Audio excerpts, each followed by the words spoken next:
अर्थाने एक संघर्ष योद्धा आणि आम्ही ज्येष्ठ म्हणू शकत नाही बाबांना, कारण 95 वर्षाचा एक तरुण योद्धा, या तरुण योद्ध्याच्या समर्थनार्थ या ठिकाणी मी त्यांची भेट घेण्यासाठी आलेलो आहे. कारण आपण पाहिलं असं राज्यामध्ये आता आपल्या वक्त्यांनी सांगितलं, मला काही गोष्टी पटल्या की राज्यामध्ये आजपर्यंत बाबांनी जो लढा उभा केलाय तो लढा म्हणजे ईव्हीएम आणि निवडणुकीमध्ये ज्या संशयास्पद काही गोष्टी, त्या गोष्टीच्या माध्यमातून.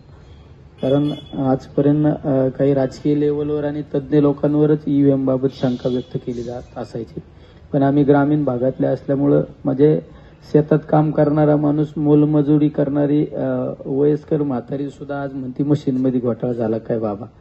म्हणजे ही परिस्थिती आज उभी राहिलेली आहे. आणि त्याला एक थिणगी बघायची, उद्धव साहेबांची सुद्धा मी बाईट ऐकलं, त्यामध्ये थिणगी जी पडली ती फक्त बाबांच्या रूपातून पडली.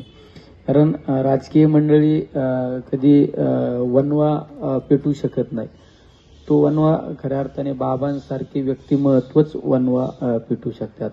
आज पहिला संदेशामध्ये आदरणीय अण्णासाहेब हजारे यांनी माहितीचा अधिकार आणला, म्हणजे एक समाजासाठी काम करणारी व्यक्तिमत्वच या गोष्टीचा वनवा पेटू शकतात. आज तुम्ही मगाशी आता आपल्या साहेब तुम्ही जे बोलले ना की राजकारणामध्ये बऱ्याच वेळा मेरिट जर विचारलं ना, राजकीय मंडळी मेरिट विचारतात, ते म्हणजे तुझ्याकडे पैसे आहे का नाही, तुझ्याकडे काय. पण या जो गोष्टी जर होत गेल्या तर देशाचं काय होईल आम्हाला सुद्धा कधी कधी प्रश्न पडतो. जो माणूस समाजासाठी काम करतो, 24 घंटे काम करतो, आणि त्याला जर निवडणुकीच्या प्रसंगी जर आर्थिक मूल्यमापन जर होणार असेल तर चांगले माणसं समाजापुढे येणार नाही. त्यामुळे चांगले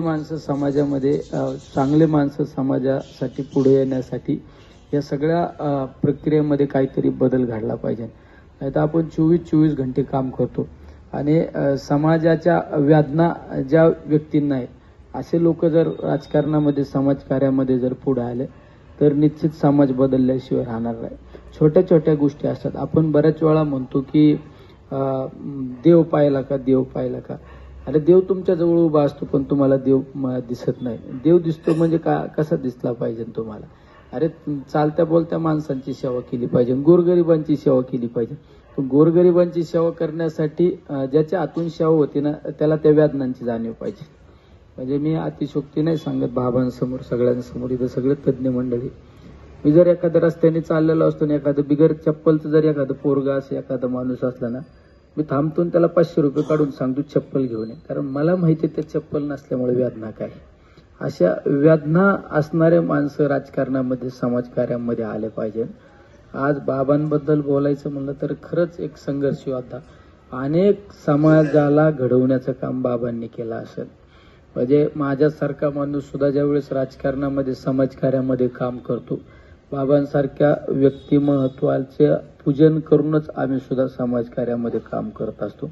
कधी कधी आम्ही सुद्धा सत्तेच्या राजकारणामध्ये पाऊल इकडे तिकडे पडत असताना जर बाबांसारख्या व्यक्तिमत्वाचा जर आपण त्या ठिकाणी थोडासा अभ्यास जरी केला तरी आम्हाला सुद्धा लक्षात येतं की नाही, आपण चुकू राहिलो, आपण परत आपल्या मार्गावर आलं पाहिजे. कारण असे माणसं समाज घडू शकतात. त्यामुळे आज 95 वर्ष मी बाबांना सहज विचारलं, म्हणलं माझ्याकडून काही चूक बोलली होती काय. बाबांना विचारलं वय किती, त्यांनी सांगितलं 95 वर्षे. म्हणजे 95 वर्षाचा तरुणच म्हणलं तरी काय वावगं ठरणार नाही.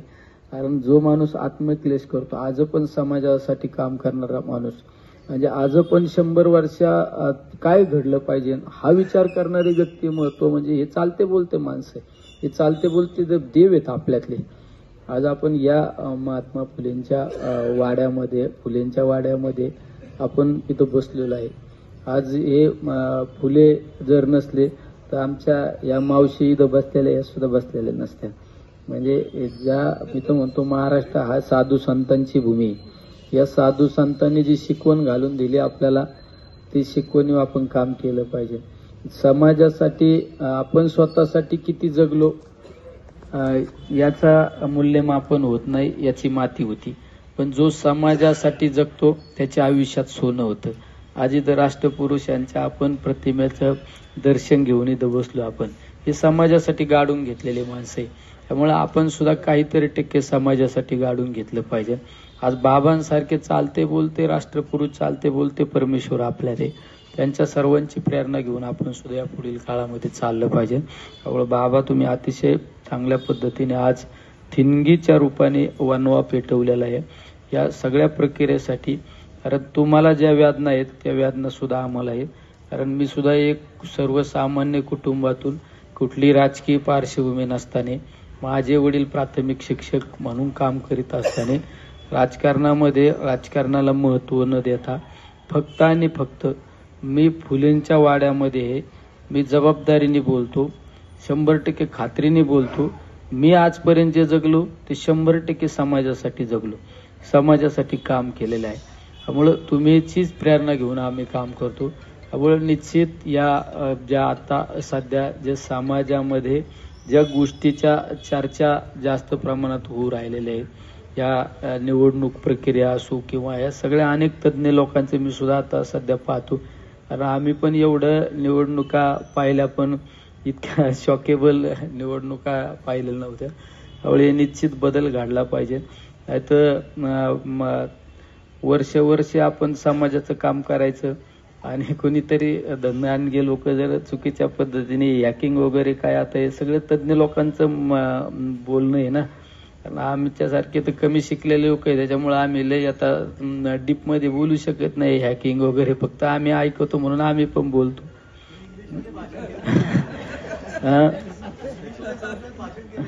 नाही, इंग्लिशमध्ये भाषण करायचा प्रश्न नाही.